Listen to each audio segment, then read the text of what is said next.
Selamat pagi saudaraku. Kita jumpa lagi di dalam Petra Grace Ministry pada akhir bulan ini, tanggal 31 Mei 2026. Sebelum kita mendengarkan firman Tuhan, mari kita sama-sama berdoa.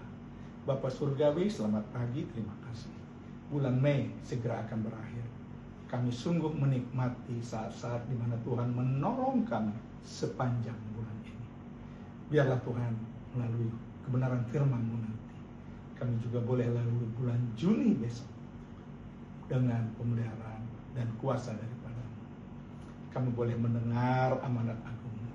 Kami boleh mengerti kenapa kami harus pergi. Kami boleh menikmati saat-saat kami dipenuhi oleh kuasa-Mu untuk menyampaikan kabar baik. Terima kasih Bapak, ini doa kami naikkan di dalam nama Tuhan Yesus. Amin. Nah, saudaraku, Matius 28 ayat 16-20. Tema kita, diutus bukan karena kuat, tetapi karena Kristus menyertai. Saudara-saudari yang dikasihi Tuhan, ketika kita mendengar amanat agung, apa yang terpikir kita? Seringkali hati kita langsung terasa berat. Tuhan Yesus berkata, pergilah, jadikanlah semua bangsa, saudara, muridku. Kalimat ini begitu besar. Tugas ini begitu luas. Bangsa-bangsa harus dijangkau. Orang-orang harus diajar. Murid-murid harus dibentuk. Gereja harus bergerak keluar. Lalu mungkin kita bertanya dalam hati, saya ini rupanya siapa Tuhan? Saya ini orang lemah. Saya belum pandai berbicara Tuhan. Saya masih banyak kekurangan.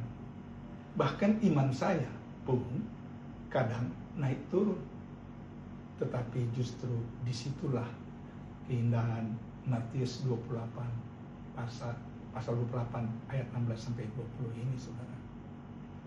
Amanat agung tidak diberikan kepada orang-orang yang sempurna. Amanat agung diberikan kepada murid-murid yang lemah, sedang terluka, bahkan belum lengkap. Ayat 16 berkata, dan ke-11 murid itu berangkat ke Galilea. Injil Matius sengaja mencatat ke-11 murid, bukan 12, saudaraku. Mengapa? Ya seperti saudara tahu, karena Yudas sudah tidak ada. Ia telah mengkhianati Yesus. Kelompok murid ini tidak sedang lengkap, saudaraku. Ada luka di tengah mereka. Ada rasa kehilangan.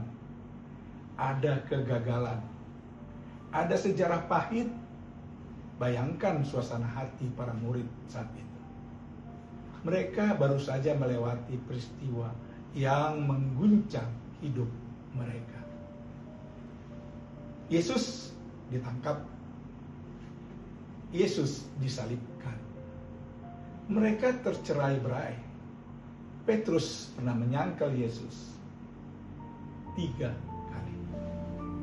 Murid-murid lain melarikan diri. Dan sekarang mereka berkumpul kembali sebagai 11 orang saja. Ini bukan kelompok yang tampaknya kuat. Ini bukan tim yang sempurna. Ini bukan komunitas tanpa cacat, saudara. Namun justru kepada mereka lah Tuhan Yesus memberikan amanat agung kepada 11 orang tadi. Di sini kita belajar, Tuhan tidak menunggu kita sempurna dulu baru mau memakai kita. Tuhan menunggu gereja.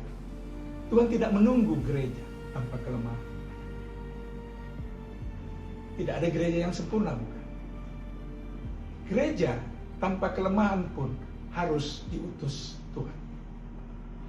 Tuhan tidak menunggu iman kita selalu kuat dulu baru memanggil kita untuk melayani. Ia memanggil kita di tengah tengah kelemahan kita. Lalu ayat 17 berkata, ketika melihat dia, mereka menyembahnya.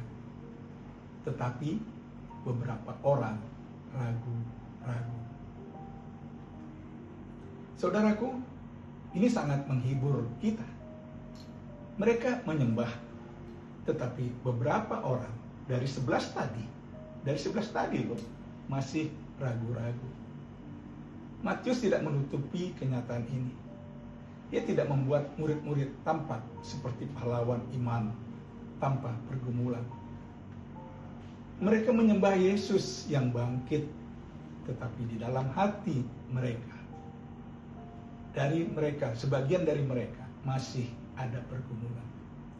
Bukankah kita sering seperti itu, saudaraku? Kita datang beribadah, tetapi hati masih saja gelisah. Kita menyanyi, memuji Tuhan, ikut kor, tetapi pikiran masih dipenuhi ketakutan. Kita percaya kepada Tuhan, tetapi kadang masih bertanya, Tuhan, apakah Engkau sungguh memegang hidupku? Kita mau taat, tetapi merasa tidak sanggup. Nah, saudaraku, perhatikan, Yesus tidak menolak mereka karena keraguan itu. Yesus tidak berkata, kalian ternyata belum layak. Yesus tidak berkata, ternyata iman kalian belum cukup kuat. Yesus tidak berkata, aku tunggu sampai kalian kuat dulu. Berusahalah kuat dengan kekuatan kau sendiri. Tidak. Sebaliknya Yesus mendekati mereka dan berkata, catat saudara, kepadaku telah diberikan segala kuasa di sorga dan di bumi. Inilah dasar amanat agung. Sebelum Yesus berkata, pergilah, ia terlebih dahulu berkata kepada kita semua saat ini, kepadaku telah diberikan segala kuasa. Ini sangat penting. Tuhan Yesus tahu bahwa tugas ini terlalu besar bagi manusia, terlalu besar bagi saudara dan saya.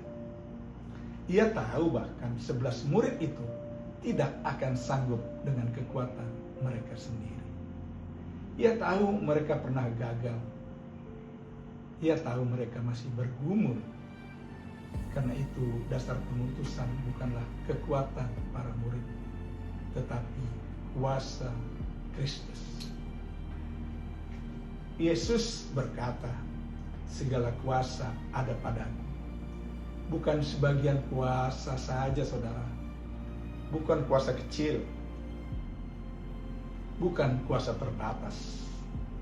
Tetapi segala kuasa. Kuasa di sorga dan di bumi. Artinya, Kristus yang mengutus gereja adalah Kristus yang memerintah atas segala sesuatu. Ia berkuasa atas sejarah. Ia berkuasa atas bangsa-bangsa. Ia berkuasa atas hidup dan mati.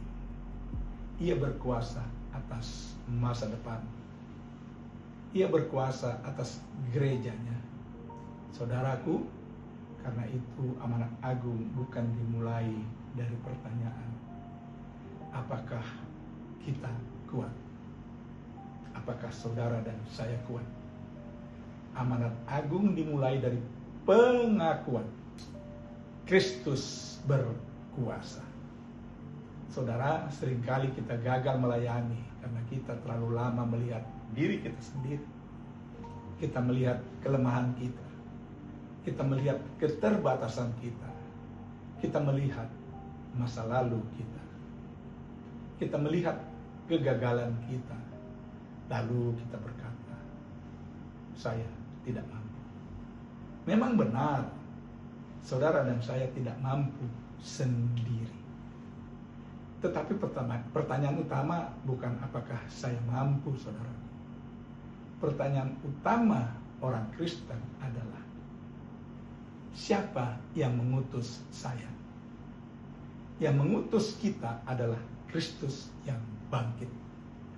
Kristus yang menang atas maut. Kristus yang memiliki segala kuasa di surga dan di bumi. Saudaraku, itulah sebabnya ayat 19 dimulai dengan kalimat, karena itu pergilah.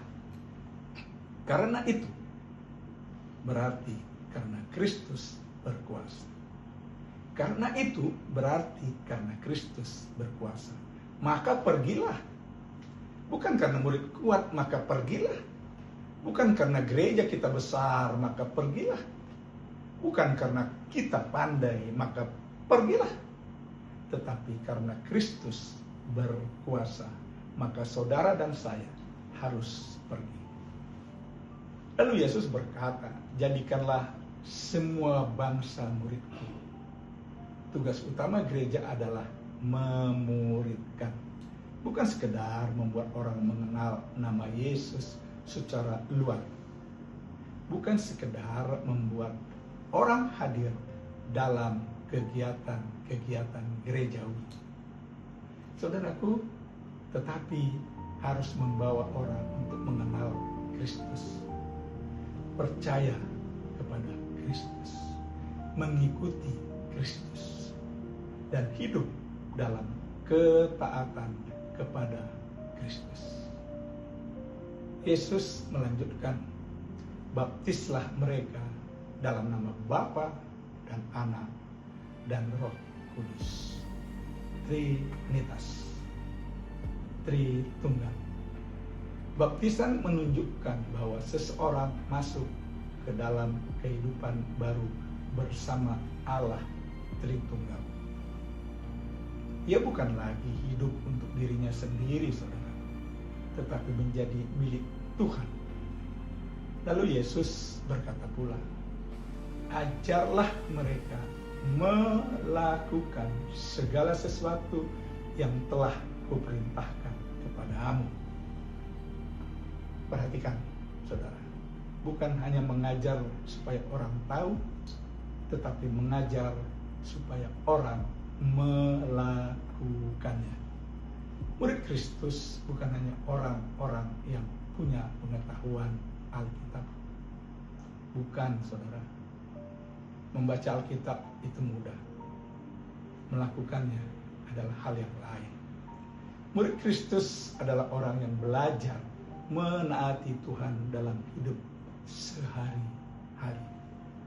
Namun semakin kita memahami tugas ini, semakin kita sadar bahwa tugas ini berat.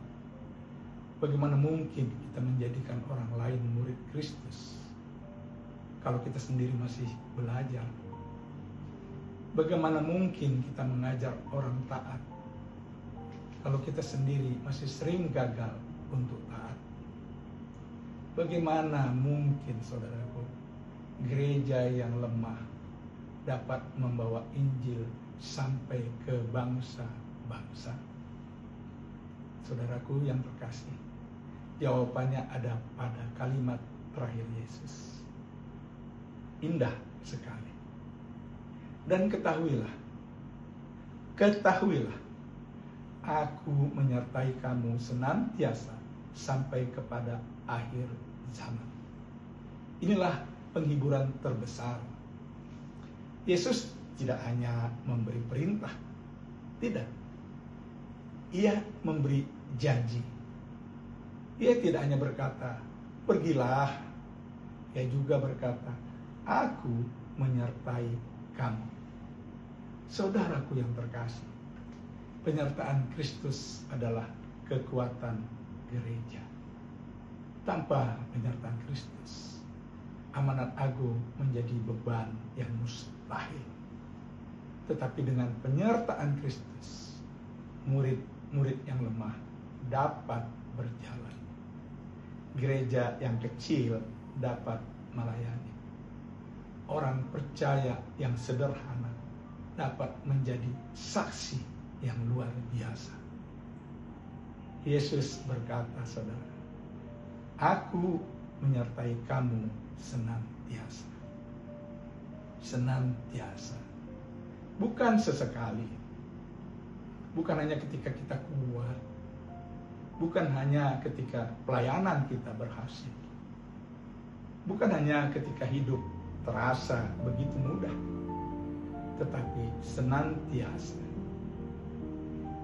Ketika kita takut, Ia menyertai. Ketika saudara dan saya lemah, Ia menyertai kita.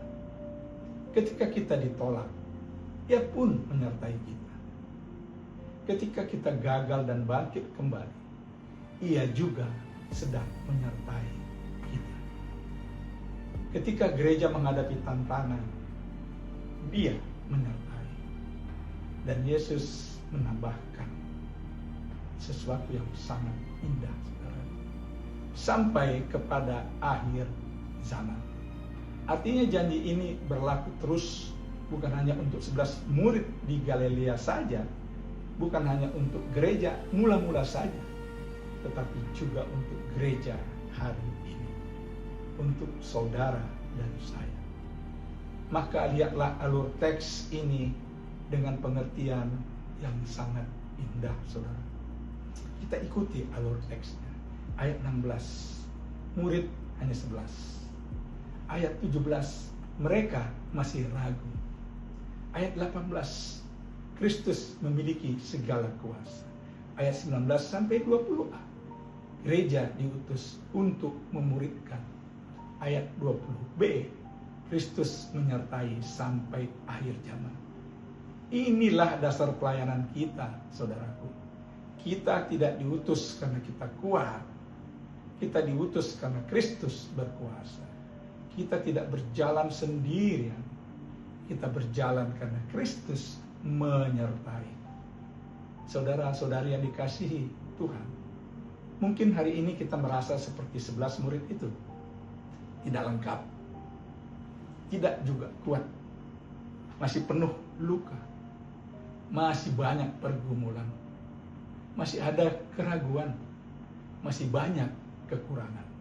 Tetapi Tuhan Yesus tidak membuang murid yang lemah. Ia juga tidak membuang saudara dan saya. Ia memulihkan. Ia memanggil dan mengutus kita. Maka jangan tunggu sampai hidup sempurna baru mau taat.